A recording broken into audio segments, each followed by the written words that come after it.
بسم اللہ الرحمن الرحیم۔ شروع اللہ کے نام سے جو بڑا مہربان اور نہایت رحم فرمانے والا ہے۔ بلغ العلا بکمالہ کشف الدجی بجمالہ حسنت جمیع خصالہ صلو علیہ وآلہ۔ ہم اندازہ نہیں کر سکتے کہ اس کے پاس ہمیں خوش کرنے کے لیے، ہمیں سرشار کرنے کے لیے کیا کچھ ہے۔ خاموشی سے یہ دن نکال لیں۔ حضرت واصف علی واصف۔ جو کام سر انجام ہو گیا اور اندیشہ پیدا کر رہا ہے، اس سے توبہ کریں۔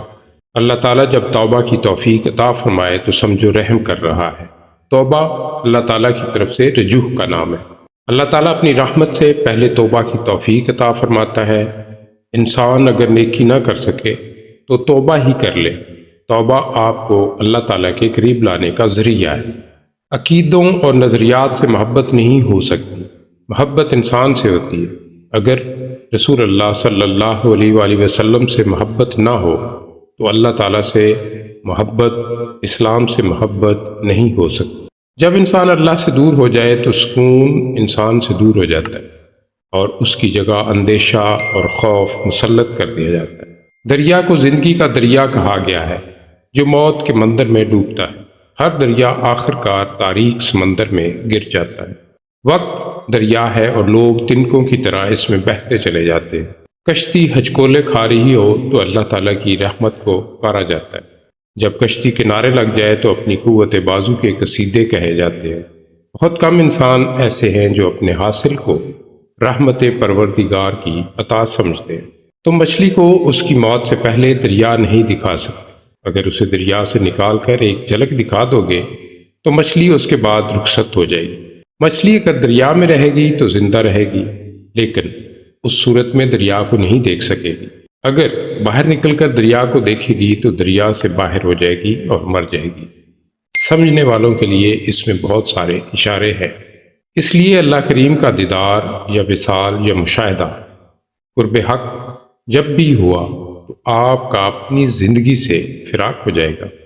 تو وصال الی الحق یا وصال قدرت یعنی خدا کے ساتھ وصال اس وقت ہوگا جب آپ کا اپنی جان سے فراق ہو جائے گا۔ ہر علم کے برعکس ایک علم ہے۔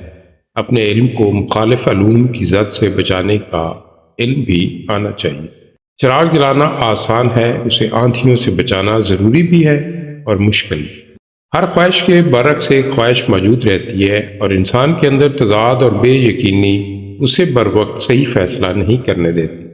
خوش قسمت انسان صحیح فیصلہ کرتا ہے اور صحیح قدم صحیح وقت پر اٹھاتا ہے، نتیجہ اللہ کے سپرد کرتا ہے۔ یہ طلسم ہوش حربا نہیں، یہ حقیقت ہے کہ دیکھنے والے کے لیے نظارے اور ہیں۔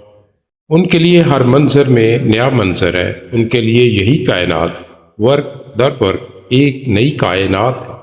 وہ جانتے ہیں کہ نہ کوئی مشرق ہے نہ مغرب، بلکہ ہر مقام بے یک وقت مشرق ہے مغرب۔ اگر آپ دنیا دار ہو جائیں گے تو دنیا داروں کا گروہ مل جائے گا، کافروں کا گروہ مل جائے گا۔ اگر آپ میز پر تاش کے پتے رکھ دیں تو کچھ دیر بعد سارے کھیلنے والے آ جائیں گے۔ اگر آپ گھوڑے دوڑا دیں تو ریس لگ جائے گی۔ جیسے انسان آپ ہے، آپ کو ویسے انسان مل جائیں گے۔ اگر آپ فقیر ہیں تو آپ کو فقیر ملیں گے۔ اللہ تعالیٰ ہمیں ان باتوں پر سچے دل سے عمل کرنے کی توفیق عطا فرمائے، آمین ثم آمین۔